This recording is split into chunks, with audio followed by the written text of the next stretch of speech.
Okay, good morning, सुप्रभात my dear friends.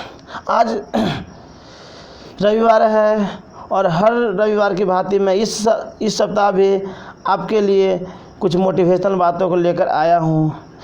ये इसलिए लेकर आया हूँ कि साथ ही साथ जब मैं बताऊँ तो आपको भी फ़ायदा हो और जब मैं कहूँ तो उस बात को मैं भी अपने जीवन में लागू करूँ। ठीक है, इसलिए संडे का दिन हमारे लिए बहुत ही उत्सुकता भरी दिन होता है।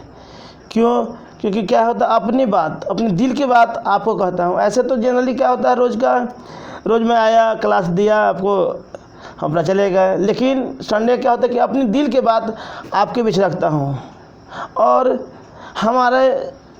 हमारे मिशन का एक परंपरा है, किसी भी चीज़ को कहने के पहले मैं गायत्री मंत्र का आह्वान करता हूँ। फिर मैं बताता हूँ गायत्री मंत्र क्यों करते हैं। मैं किसी भी काम को करने के पहले गायत्री मंत्र क्यों करते हैं और करना क्यों ज़रूरी है, तो अब इसके पहले इस पर प्रकाश डाल लेते हैं। फिर हम इस बात पर भी चर्चा करेंगे कि क्यों करते हैं। आज के समय, आज की परिस्थिति ऐसा है कि कहीं जाएंगे, सिर्फ और सिर्फ क्या होगा, आपको नकारात्मक लोग ही मिलेंगे। नकारात्मक लोग मिलेंगे कि अरे मैंने ऐसा किया, कुछ नहीं हुआ, तुम भी ऐसा नहीं करो, ये करो।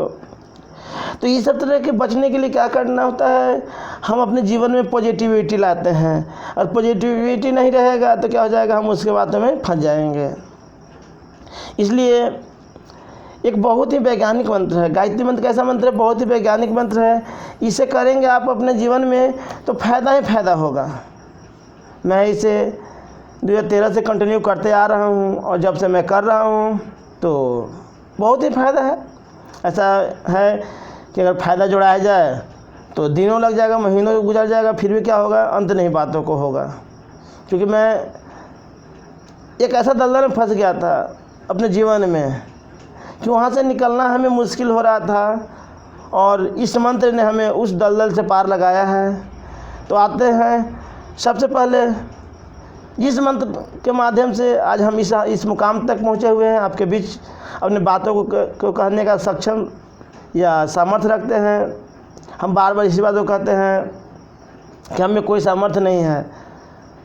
इस बात को हमें हमेशा याद रहता है। क्योंकि हम में कुछ एबिलिटी ही नहीं है, कुछ क्षमता ही नहीं है, लेकिन इस मंत्र का मैं रेगुलर अपने जीवन में लागू करता हूँ। हर एक दिन का जीवन में सुबह शाम आधे घंटे 45 मिनट का मैं जाप करता हूँ, तो हमें काफ़ी पॉजिटिविटी रहता है। तभी मैं इस बात को कह पाता हूँ। अगर मैं छोड़ दूँ ना तो फिर हो सकता है फिर हम कहने के लिए भी मैं भूल जाऊँ बातों को, क्योंकि हम उसी बातों को कहेंगे जो मैं जीवन में करता हूँ। अगर कुछ मोटिवेशनल कहानियाँ बताऊँगा आपको, मैं उसके माध्यम से कुछ सीखा हूँ जीवन में, तभी मैं आपको कहूँगा, अदरवाइज हम कहेंगे ही नहीं। क्योंकि हम कहेंगे, जीवन में लागू नहीं करेंगे तो आपके साथ लागू होगा नहीं। तो आप ये माने, विश्वास माने हमारी बातों को कि गायत्री मंत्र एक ऐसा मंत्र है, ये वैज्ञानिक की मंत्र है। आप इसके जीवन में लागू करेंगे तो बेहतर ही बेहतर होगा। आप इस बात को जानते भी होंगे। आज से करीब 1 साल 2 साल पहले एक रिसर्च भी आया था, एम्स का डॉक्टर ने बताया था गायत्री मंत्र क्या है, ऐसा मंत्र है जिसे करने से क्या होता है, आदमी को तरह तरह के फ़ायदे मिलता है। तो हम अपनी बातों को रखने से पहले उस मंत्र का आह्वान करते हैं, ताकि हमें और आपके जीवन में क्या है, बधाएं तो आएगा जीवन में। ऐसा नहीं है कि गायत्री मंत्र करेंगे तो बधाएं नहीं, बधाएं आएगा, लेकिन आपको समाधान मिलेगा। लेकिन क्या हो, आपको करने से क्या होगा, आपको पॉजिटिविटी रहेगा, हर समय मस्त रहेंगे आप। तो सबसे पहले इस मंत्र का आह्वान करता हूँ। ओम भूर्भुवः स्वः तत्सवितुर्वरेण्यं भर्गो देवस्य धीमहि धियो यो नः प्रचोदयात्। आज इस हमारे YouTube के माध्यम से जितने भी लोग देख रहे होंगे या देखने वाले हैं, वो सबको मैं कोटि कोटि प्रणाम करता हूँ। तथा हमारे मिशन का एक असूल है, हमारे मिशन या जितने भी देवतुल भाई हैं देवी स्वरूपा बहनें हैं, ये हमारे अभिभावक के तरह जो भी हैं, मैं उन सब को चरण स्पर्श कोटि कोटि प्रणाम करता हूँ। और अब आज की बातों पर मैं आता हूँ, मूल टॉपिक पे आता हूँ। देखेंगे पहले तो मैं कोटेशन देकर स्टार्ट करता हूँ। आपको देखे होंगे लिखा है, कहा जाता है कि कोटेशन है कि मंजिल सिर्फ उन्हीं को मिलती है, मंजिल उन्हीं को मिलती है जिनकी सपनों में जान हो। मंजिल उन्हीं को मिलते हैं जिनके सपनों में जान हो। पंख से कुछ भी नहीं होता, हौसलों से उड़ान होता है, हौसलों से उड़ान होता है। अगर जीवन है, हौसला नहीं रहेगा तो कभी कुछ नहीं कर पाएंगे। जीवन में हौसला होनी ही चाहिए, और जीवन में हौसला नहीं है तो कुछ नहीं कर पाएंगे आप। तो आज की कड़ी में मैं अपने बातों को अब रखना स्टार्ट करता हूँ। ये जो क्लास होगा लमसम 30 मिनट का ही लेंगे क्लास, इससे ज़्यादा नहीं लेंगे, क्योंकि फिर आप उतने भी बातों को मैं बहुत चीज़ बता दूंगा। और साथ ही साथ आज मैं कुछ स्पेशल बातों को रखूँगा, विद्यार्थी जीवन में कैसे बेहतर हो या अपनी पढ़ाई को कैसे बेहतर किया जाए, इस बातों पर भी मैं चर्चा करने वाला हूँ। और छोटी छोटी कहानियाँ के माध्यम से मैं आपको क्या करूँगा, बातों को रखूँगा। तो इससे पहले मैं बता दूं कि आपको हम इस मिशन से, चाहे PYP पिछली बार बताया था, PYP आखिर होता करता क्या है। गायत्री परिवार, क्योंकि हमें पूछा गया था, तो फिर से हो सकता है कि पहले वीडियो मिस किए होंगे, इसलिए मैं आज फिर से इस बात को शेयर करता हूँ। गायत्री परिवार स्पेसिफिकली किसके लिए, युवाओं के लिए काम करता है। इसमें कोई ना पैसा लगता है, नहीं कुछ लगता है। आप जाएंगे, सिखाया जाता है और सिर्फ आपके ही विषय में बात किया जाता है कि आपके जीवन कैसे बेहतर हो, क्योंकि आप बेहतर होंगे तभी समाज एक बेहतर तरीके से जा सकता है, बेहतर वे में जा सकता है। क्योंकि किसी भी देश, खासकर मैं अपने देश की बात करता हूँ, तो 67 to 70% क्या है, युवाओं हैं। और आज के युवा में क्या हो रही है, गलत गलत डायरेक्शन में लोग जा रहे हैं। इस सब से बचने के लिए क्या है, यहाँ पे जानते हैं तो लोग क्या होते हैं, गलत तरीके पे भी जो लोग हैं वो क्या होता है, धीरे धीरे क्या होने लगते हैं, अच्छे मार्ग की ओर चलने लगते हैं। जैसे हम ही को देखिए, एक समय क्या होता है, मेरे जीवन में भटकाव था, ठीक है। अभी मैं बहुत अच्छे से काम कर रहा हूँ अपने क्षेत्र में। मैं जैसे इंग्लिश पढ़ा रहा हूँ तो उसमें भी मैं बहुत ईमानदारी से काम कर रहा हूँ। ये क्या है, ये हमारी एबिलिटी नहीं था, मुझे इस मंत्र ने इस काबिल बना दिया। तो सबसे पहले मैं एक छोटी सी कहानी से स्टार्ट करता हूँ। एक समय की बात है, एक राजा था। तो वो होता था क्या कि वो हमेशा युद्ध करते थे, दूसरे राज्य से युद्ध करते थे। क्यों युद्ध करते थे, क्योंकि ताकि क्या हो, उनकी राज्य को क्या कर ले, हम हड़प लें। तो इस क्रम में होता था, जिस हाथी पे बैठकर सवार होकर युद्ध करने जाते थे, जब उस हाथी पे बैठकर उस राजा ने युद्ध किया, कभी भी हार का सामना नहीं करना पड़ा। लेकिन जीवन है, मनुष्य हो, जानवर हो, हर एक मनुष्य, किसी भी व्यक्ति को देखेंगे आप जीवन में, तो क्या होता है, एक ऐसा समय आता है जब क्या होता है, अब वृद्ध हो जाते हैं। उसी तरह उस हाथी ने भी बूढ़ावस्था को हो गया। अब क्या वो सक्षम नहीं था कि जैसे उसको युद्ध में इस्तेमाल किया जा सके। तो राजा ने सोचा कि इस हाथी ने हमें, जब इसका मैंने इस्तेमाल युद्ध के क्रम में किया, तो हमें क्या हुआ, हार का सामना नहीं करना पड़ा।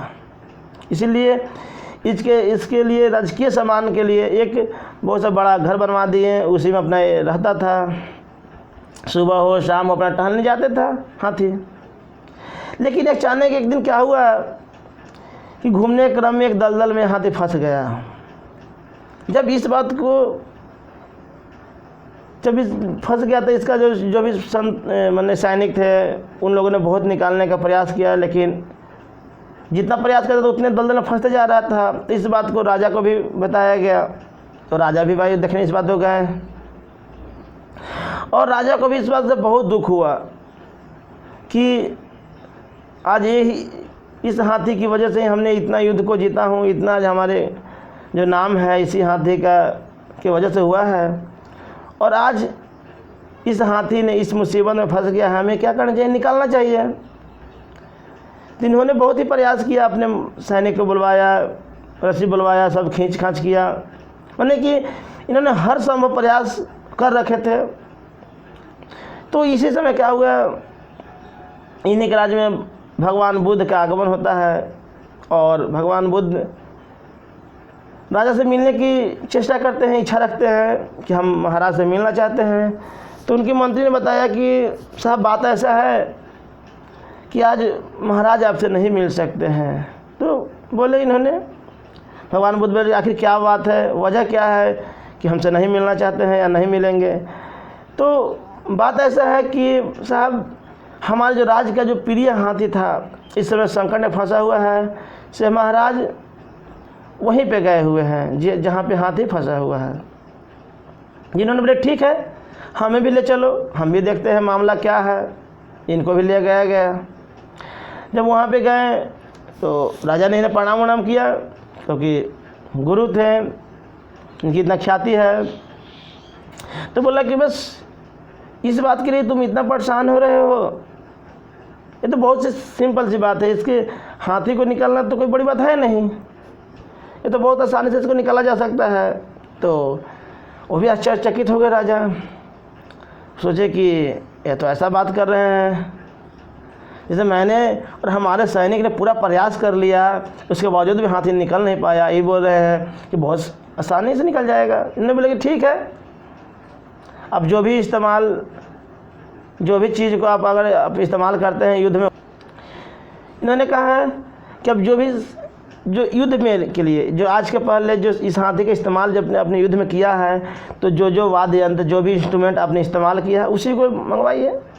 तो राजा आश्चर्यचकित हो गए इस बात सुनकर भी।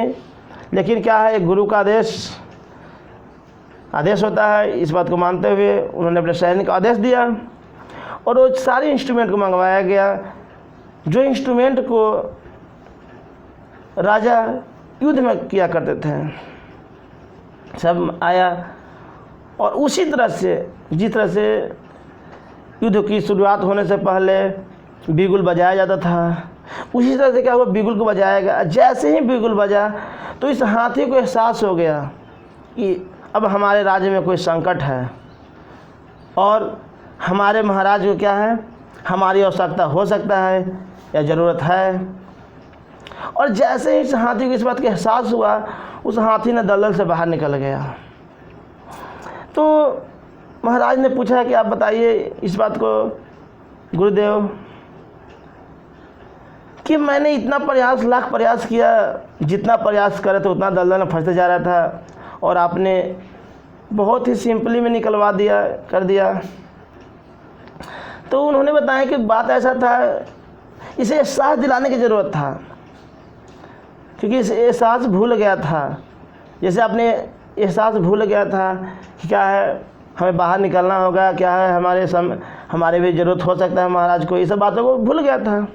लेकिन जैसे ही आपने बिगुल बजाया तो उसे एहसास हो गया जीवन में कि क्या है, हमारी आवश्यकता राजा को हो चुका है, अब हमें इस दलदल से बाहर निकलना चाहिए। और एक ही छलांग क्या बाहर आ गए थे। अर्थात जीवन है, जैसे विद्यार्थी जीवन में हम लोग हैं, और मैक्सिमम जब मैं बात करता हूँ तो विद्यार्थी की ही बात करता हूँ, जीवन की बात करता हूँ, क्योंकि सबसे बड़ा समस्या तो विद्यार्थी जीवन की समस्या है। तो हम लोग के भी यही करना होता है विद्यार्थी जीवन में है, अपने आप को एहसास दिलाते रहें और हमेशा एक क्या करें, अच्छे से शेड्यूल बना के पढ़ें। अब शेड्यूल बना लिए तो हो सकता है कि आपने कोई रूटीन बना लिया कि हम इतने बजे से इतने बजे तक पढ़ेंगे, आपने हो सकता है कि 2-4 दिन इसको फॉलो भी कर लिया और फिर क्या धीरे धीरे क्या होता है, कंटिन्यू टूटते भी जाता है। और मेरा भी जीवन में टूटता था, ऐसा नहीं है कि मैं आपको बोल दूँ आज कि हमने पालन कर लिया, तो ऐसा नहीं है साहब। मैंने भी कितनों कम तो 1000 बार तो ज़रूर बनाए होंगे, 1000 बार वो कम से कम बनाए होंगे रूटीन की, मैं ऐसे पढ़ूँगा वैसे पढ़ूँगा, लेकिन हमेशा फेल होते जाता था, हमेशा फेल हो जाता था। लेकिन फिर भी क्या होता था, कुछ ना कुछ उसका इम्प्लीमेंट करते करते आज इस मुकाम पे हूँ जो आज आपके बीच में हूँ। तो यही है, अब क्या करें, अब जीवन को क्या करें, अब स्टूडेंट लाइफ में है और मैं आज इस चर्चा को विद्यार्थी जीवन से रिलेट कर रहा हूँ। तो आप अपने क्या करें, रूटीन बना लें और आप सीमित कर ले, किस क्षेत्र में जाना है।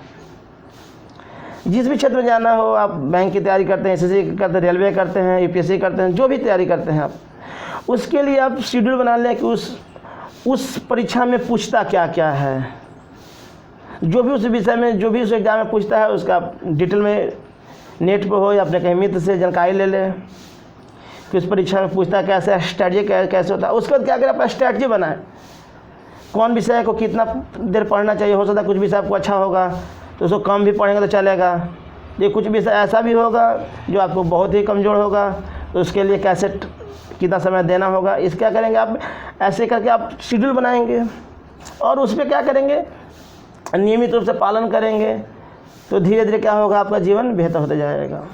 और मैं बता दूं कि एक विवेकानंद का बहुत फेमस कोटेशन था, take an idea, take an idea, एक ही विचार लेना है। अब जो क्या है, विद्यार्थी जीवन में है तो सिर्फ और सिर्फ अपने गोल की ओर फोकस करें, इधर और किधर के भी चर्चा मत करें, इन्होंने देखे भी नहीं, ध्यान भी नहीं, मतलब टू द पॉइंट। अगर आप अपने गोल बना रखे हैं कि हमें यूपीएससी में क्वालिफाई करना है, तो आपको हर समय यूपीएससी ही सपना में आनी चाहिए, अर्थात अपने गोल पे कोई फोकस होनी चाहिए, नज़र होनी चाहिए। ऐसे करने से क्या होंगे, आप उस मार्ग पे जाएंगे। लेकिन ये जीवन है, आप चलेंगे, स्टार्ट करेंगे तो आपको ही मालूम होगा कि किसी भी काम को स्टार्ट करते हैं तो उसमें कितनी बड़ी बड़ी बाधाएं आता है।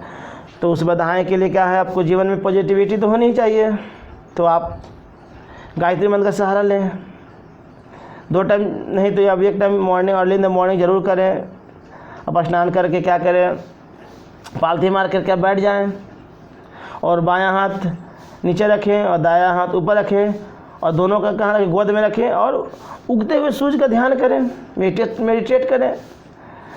मेडिटेशन करने से क्या होता है, अपने आप से बात करना। अगर हमारे वे में देखा जाए तो मेडिटेशन क्या है, अपने आप से बात करना। क्योंकि हम लोग क्या होता है, अपने आप से बात नहीं कर पाते हैं।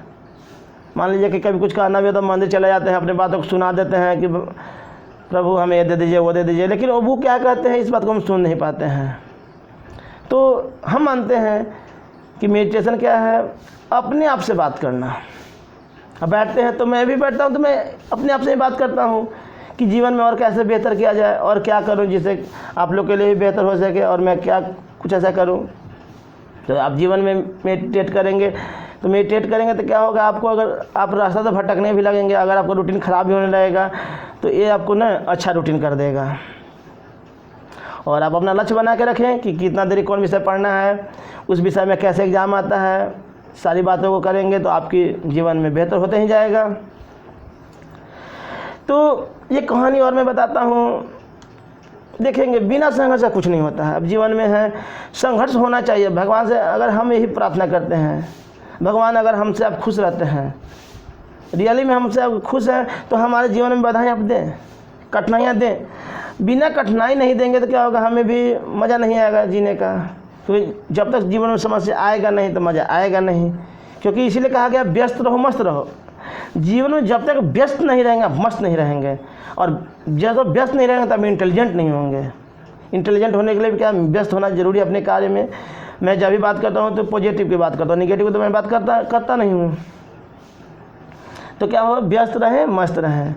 हाँ, अब ये भी मैं कह दिया कि क्या कि कठिनाइयाँ दीजिए तो रास्ता भी दीजिए। मान लीजिए कि अभी मैंने आपसे कोई समस्या पड़ गया, अब हमें मार्ग नहीं मिल रहा है, तो क्या करें, हमें उस मार्ग को भी दें। और वो रास्ता कब बताते हैं भगवान, हमें गायत्री माँ कब बताती हैं, जब मैं मेडिटेट करता हूँ तो हमें बताया जाता है कि बेटा इस काम को ऐसे करो। मैं जीवन में बहुत ऐसा मुझे मतलब कि ये थॉट्स आया है, जैसे मैंने कभी सोचता हूँ कि हमारे अंदर आ कहाँ से गया, क्योंकि मैंने तो ऐसा कभी पढ़ा नहीं, कभी मैंने ऐसा देखा नहीं। तो क्या होता है कि मेडिटेशन करता हूँ। मेडिटेशन का मतलब क्या है, अपने आप से बात करना, सेल्फ एनालिसिस, अपने आप से बात करना ही मेडिटेशन कहलाता है। मेरे शब्द में देखेंगे तो क्या होगा कि अपने आप से बात करना मेडिटेशन कहलाता है।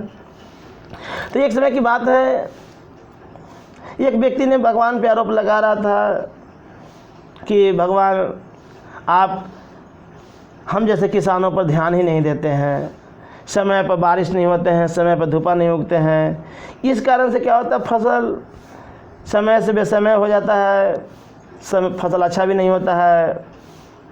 तो आपको क्या भगवान इतना भी एहसास नहीं है किसान के प्रति कि समय पर बारिश हो जाए, समय पर धूप उग जाए, हर एक चीज़ हो जाए। तो उस बहुत उन्होंने प्यारा सा जवाब दिया कि ऐसा करते हैं, इस जीमा को एक बार तुम ही को दे देता हूँ, इसका जीमा लो। किसान को भगवान कहे लो, आज से इस काम को तुम ही करो, 1 साल तक तुम ही करो।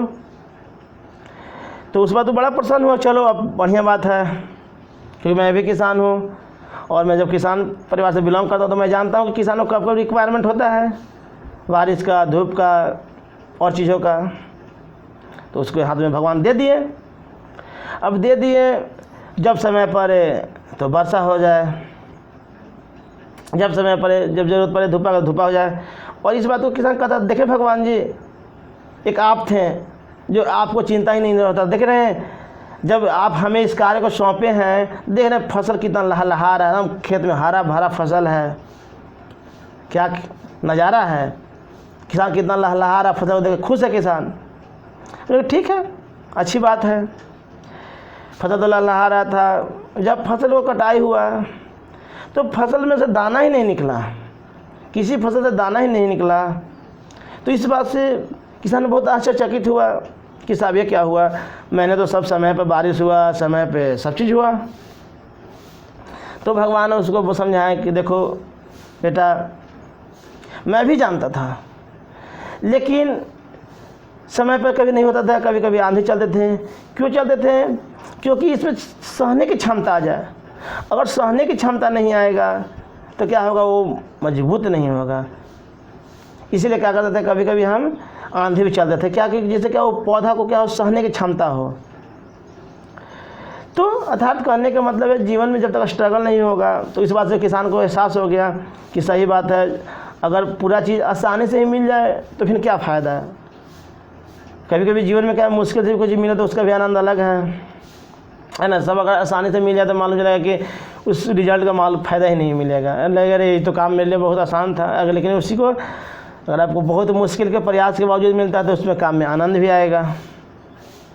तो ये कहानी था क्या कि अर्थात जीवन में कठिनाइयाँ होनी चाहिए, अगर आराम ही आराम से मिल जाए तो क्या कोई उस जीवन का फ़ायदा नहीं है, कोई मूल्य नहीं है। तो इसी कड़ी में मैं आगे चलता हूँ और आपको एक और मोटिवेशनल कहानी के तौर पे कहता हूँ। मोटिवेशनल कहानी के तौर पर लेता हूँ, ये जो है the mountain man of Dashrath Manjhi की कहानी है। इसकी मैंने किताबों में पढ़ रखा हूँ, पेपर में भी बहुत इनके बारे में आता था, आज से करीब 3-4 साल पहले। तो कई बार मैंने पेपर में बारीकी से पढ़ा हूँ, हिंदुस्तान टाइम्स में। इनके बारे में तो यहाँ तक आया था, लोग कहता था क्या पागल हो गया है। और सही में अगर जब तक आपको लोग पागल नहीं कहेगा तो आप अपने लक्ष्य में समझिए कि आप डाउटफुल है, आपकी हो सकता है कि सफलता की ओर जा रहे होंगे। लेकिन जिस दिन अगर कोई आपको ये कह दे कि ये पागल हो गया, इट मीन्स आप सफलता की ओर जा रहे हैं। पागल तभी लोग कहता है जब क्या हो, अपने काम में जुनूनी हो गए हो। तो उनको भी कहा जाता था दशरथ मांझी को कि क्या है, पागल आ गया, ये हो गया। और आप जानते भी होंगे कि इनके जीवन पर भी फिल्म बनाया गया है, सत्यमेव जयते के लिए क्या एक बार आए थे आमिर खान भी उनके यहाँ। तो बात ऐसा है, उन्होंने ये घटना कहाँ से स्टार्ट होता है, उनको जीवन में कहाँ से प्रेरणा मिलता है, इस बात को आप समझेंगे तो आपको एहसास होगा। ये बात तब की है जब क्या हो गया, एक समय की बात है जब उनकी क्या हो गई, पत्नी बीमार हो गई थी और जिनको वहाँ घर था, पहाड़ी इलाका में घर था और पहाड़ बहुत ही ज़्यादा एरिया में था। मतलब कि कहे कि घंटों की, अगर वो पहाड़ नहीं रहता तो जो दूरी घंटा में तय करना होता था, उस पहाड़ की वजह से समझिए कि 10 घंटा 15 घंटा लगता था, ऐसा कंडीशन मानिए आप। तो उनकी जब पत्नी सीरियस हो गई तो उस पहाड़ की वजह से तो उसमें उस रास्ते से जा नहीं सकते थे। उसके लिए क्या हो, बहुत दूर से उनको जाना पड़ा। और उनकी उस समय उतना समय नहीं था उनकी पत्नी के पास, क्योंकि जीवन और मौत से लड़ रहे थे। तो रास्ते में ऑन द वे जाते हुए वक्त ही क्या हो गया, उनकी पत्नी को दम टूट गया। और इस बात से उन्हें बहुत ही आघात पहुंचा कि आज अगर इस मतलब कि अगर पहाड़ नहीं होता तो हम कम से कम तो एडमिट तो अपनी पत्नी को हॉस्पिटल में कर दिए होते हैं। इतना समय ज़्यादा लिया, अगर हॉस्पिटल में एडमिट कर दिए होते तो हो सकता है कि बच जाती हो, लेकिन वो बच नहीं पाई। वजह क्या है, पहाड़ वजह है। तो उनके जीवन में प्रेरणा आया कि मैं ऐसा करूँगा कि इस पहाड़ को खोद क्या कर दूँगा, एक सड़क बना दूँगा, रास्ता बना दूँगा। उनकी मन में जिज्ञासा आया तो उसको काटने लगे। अब काटने लगे तो लोग क्या करने लगे, कमेंट भी करने लगे कि अरे पागल आ गया है दशरथ जी, क्या कि भाई पहाड़ काट रहा है, अब अकेला ही पहाड़ काट रहा है, इतना बड़ा पहाड़ कटेगा इससे। और लगातार उन्होंने 22 साल तक कड़ी और अथक मेहनत के बाद क्या हुआ, उस पहाड़ के रास्ते से क्या उन्होंने सड़क बना दिया। अर्थात हर आदमी के पास क्षमता है, कुछ भी कर सकता है अगर आप जीवन में चाह जाएंगे। इसलिए कहा गया है जहाँ चाह वहाँ राह। आप चाह जाएंगे वहाँ तो वही रास्ता बना देंगे, क्योंकि आप कैपेबल हैं। क्योंकि होता क्या है कि हम लोग भूल जाते हैं, वही एहसास दिलाने वाली बात है, हाथी वाली बात है। तो क्या होगा, इस हम लोग दशरथ जी के जीवन से सीख सकते हैं क्या क्या रास्ता नहीं मिले तो आप अकेला चलते रहें। आप देखे भी होंगे जाड़े के दिनों, आप देखे होंगे जब जाड़े के दिनों हम लोग चलते हैं तो रास्ता दिखाई नहीं देता है।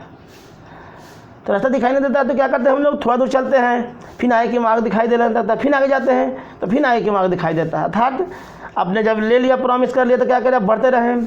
वहाँ पे जाएंगे तो फिर अगला कदम आपको मिलते रहेगा। अर्थात आप अपने जीवन में तैयारी कर रहे हैं तो आप क्या करें, आप लगातार उस वे को काम करते रहें, जिससे क्या हो, धीरे धीरे आपको होते रहेगा। जैसे आप जानते होंगे अभी हमारे यहाँ क्या, जैसे क्रिकेट भी 3 तरह खिलाया जा रहा है। कैसा टेस्ट होता है, वनडे होता है और T20 होता है। और तीनों गेमों में देखा जाए तो T20 क्यों फेमस है, प्रसिद्ध क्यों होते जा रहा है, क्यों कि इसकी एक लिमिटेशन है। अगर हर काम को जैसे लिमिटेशन है, इस 20-20 ओवर में क्या होगा, हार जीत खेल हो जाएगा।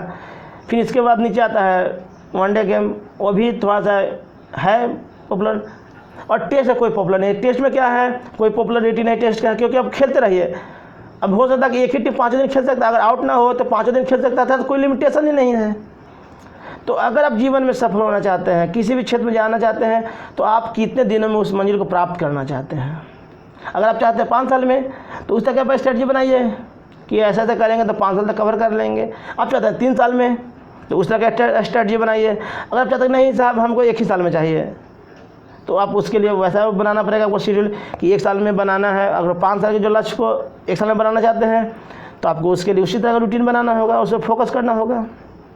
तो अर्थात जीवन है, जीवन को गोल क्या है ना, एक क्या होती है, एक उसमें आपको बाउंड्री बनाना ही होगा। जिस तरह से खेल है, खेल की बाउंड्री है, जैसे जीवन की बाउंड्री है कि इतने दिन के बाद क्या हो जाए, चले जाएंगे। तो इसी तरह क्या है, अपने जीवन में क्या एक बाउंड्री बनाए, जाना कहाँ है और उसके लिए क्या क्या वे हो सकता है। ठीक है, तो फिर आगे देखते हैं। और ये अंतिम ही रहेगा, एक छोटी सी कहानी को बताकर आपको कुछ और बातें को कहकर इस कहानी को सत्र को ख़त्म करूँगा। आपसे हर एक सप्ताह में मिलेंगे, ऐसा नहीं है। आपको एक और कहानी बता दूं, इस कड़ी में आपको एक और कहानी कौन सा ले लूं, जैसे कि APJ अब्दुल कलाम की कहानी को लेता हूं, क्योंकि आप APJ अब्दुल कलाम का नाम जानते ही होंगे। वो पर क्या है, वो मिसाइल मैन के भी नाम से जाने जाते थे। वो राष्ट्रपति भी बने अपने जीवन काल में, लेकिन उन्होंने जीवन में सदा हमेशा क्या रखा, उच्च विचार रखा। उनके बारे में बताने से पहले मैं बता दूं कि एक समय उन्होंने भी क्या किए थे, सुसाइडल, एक बार उन्होंने भी निर्णय लिया था कि सुसाइड कर लेंगे। वजह क्या था, जब उन्होंने पढ़ाई करते थे, एक बार ऐसा करता हूँ उनकी जीवन पर फोकस मैं बारीकी से करता हूँ, शुरू से कर देता हूँ। वो जब छोटे थे वो काफ़ी गरीब परिवार से बिलोंग करते थे, तो काफ़ी गरीब परिवार से बिलोंग करते थे। उनका भी इतना गरीबी था कि क्या होता था, पैसे कौड़ी भी नहीं रहता था पढ़ने के लिए।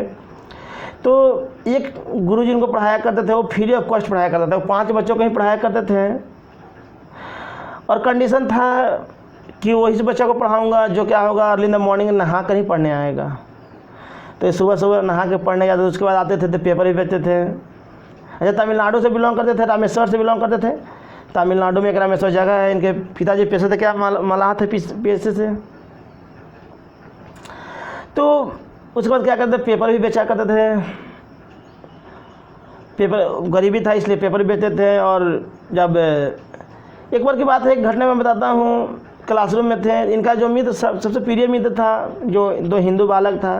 तो एक बार शिक्षक को इन्हें बुरा लगा कि इस मुस्लिम बच्चा ने हिंदू बच्चा के साथ आगे बैठा है, इस बात को उन्हें शिक्षक ने मार भी दिया था उनको। तो इस बात का उनको बहुत दुख हुआ था और कहा कि तुम जाकर तुम मुस्लिम हो तो पीछे बैठो। तो इसीलिए उन्होंने एक लिखे भी हैं, किताब में उनका है कि ज़रूरी नहीं है कि एक तेज़ दिमाग का बच्चा पिछले बेंच पर भी हो सकता है। एक अच्छा दिमाग का बच्चा मैंने एक अच्छा क्या हो सकता है, मैंने क्यूरियोसिटी वाला बच्चा क्या हो सकता है कि पिछला बेंच पर भी हो सकता है।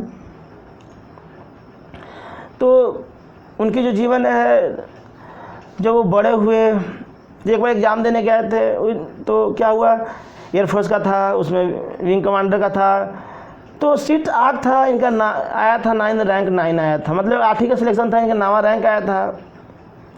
सिलेक्शन नहीं होने की वजह से काफ़ी परेशान हो गए थे, क्योंकि परेशानी की वजह ये भी था, गरीबी था, और इसके लिए यहाँ तक आने के लिए उसकी जो बहन थी वो भी क्या अपना गहना गुड़िया सब क्या गिरवी रख दिए थे। इनको लगा कि अब क्या होगा, हमारी बहन भी अपनी गिरवी रख दी है, उसके भी गहना को बचाना है। लेकिन इसी मन में, इसी बीच में क्या हुआ, उनको एहसास हुआ जब, तो क्या हुआ, उन्होंने एक साधु बाबा के दरबार में चले गए जहाँ प्रवचन हो रहा था। प्रवचन के बाद उन्होंने पूछा कि हमारे जीवन में ये समस्याएं हैं, आप इसे बताएं, हैंडल की कैसे किया जाए। तो उन्होंने ही इसे प्रेरित किए कि बेटा हो सकता है कि तुम्हें कोई और लक्ष्य इंतज़ार कर रहा होगा, तुम हो सकता है कि तुम विंग कमांडर के से और कोई बड़ा बनना चाहते हो। तो उसी समय उनकी एक DRDO का भी एग्ज़ाम था, तो इन्होंने फाइनली क्या DRDO में सिलेक्शन हो गया था। उसके बाद से उन्होंने बहुत सा जीवन में मंजिल प्राप्त किया है, राष्ट्रपति तक बनने का सफ़र है उनकी है। तो ये सभी भी आसान नहीं रहा है उनके जीवन में। आप उनकी जीवनी अगर पढ़ेंगे तो बहुत ही मिलेगा। तो कहने का मतलब हुआ कि जीवन में स्ट्रगल आता है, हर व्यक्ति को आता है। हाँ, कभी कभी होता है, अगर मार्क नहीं मिलता है। अगर मैं देखूँ तो अपने जीवन में तो मैं अभी सफल अपने आप को मानता नहीं हूँ, क्योंकि हमें तो कोई एबिलिटी है नहीं कुछ करने का, तो भगवान गायत्री माँ की शक्ति से मिलता है, इसलिए मैं कुछ कर पा रहा हूँ। और ये मैं पूरा जीवन को ही मानूंगा कि हमें कोई एबिलिटी नहीं है, क्योंकि इसलिए मैं फेसबुक के स्टेटस में लगा रखा हूँ, I am nothing, gods give me then I am something. पिछले बार बताया था, मैं कुछ नहीं हूँ, अगर भगवान कुछ करने का शक्ति देते हैं तभी मैं कर पा रहा हूँ। तो क्या हुआ, देख रहे हैं कि अब देखिए इन्हीं का जीवन देखिए, कहाँ से एक सुसाइड करने के प्लानिंग बना दिए थे, लेकिन क्या हुआ, एक अच्छा गुरु मिल गए, एक अच्छा मार्गदर्शन मिल गए। तो अच्छा मार्गदर्शन मिल गया तो कहाँ से कहाँ चले गए। तो मैं आपसे अब अंतिम समय में यही गुजारिश करूँगा, हमारे चैनल से जितने भी लोग देख रहे होंगे,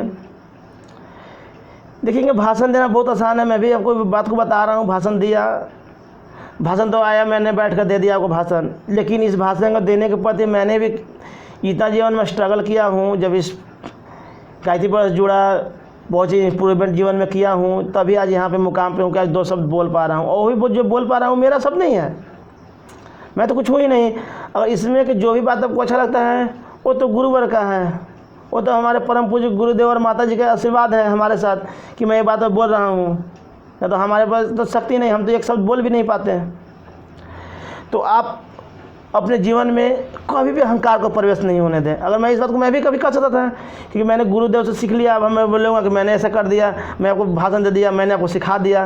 मैंने अपनी क्लास में बच्चों को बोलता हूँ, जब मैं इंग्लिश पढ़ाता हूँ तो मैं बच्चों को बोलता हूँ, कोई बोलते हैं कि सर हमने आपसे ये चीज़ सीख लिया, हमें इंग्लिश इतनी बेहतर हो गया, मैंने स्पोकन सीख लिया। मैंने बोलता हूँ बाबू मैंने नहीं सिखा पाया, मैंने नहीं सिखाया हूँ। अगर हमें एबिलिटी था तो मैं सबको सिखा देता।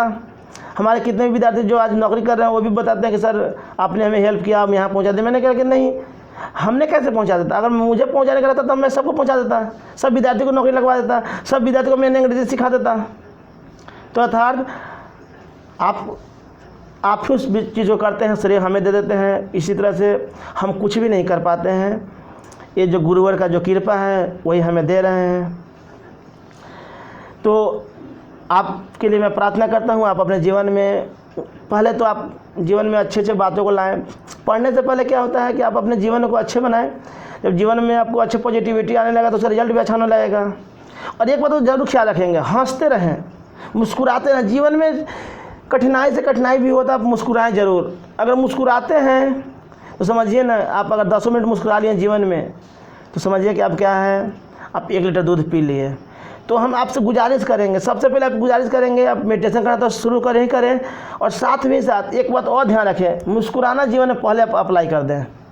मुस्कुराएंगे तो क्या चेहरा पर चमक आएगा, तेज आएगा।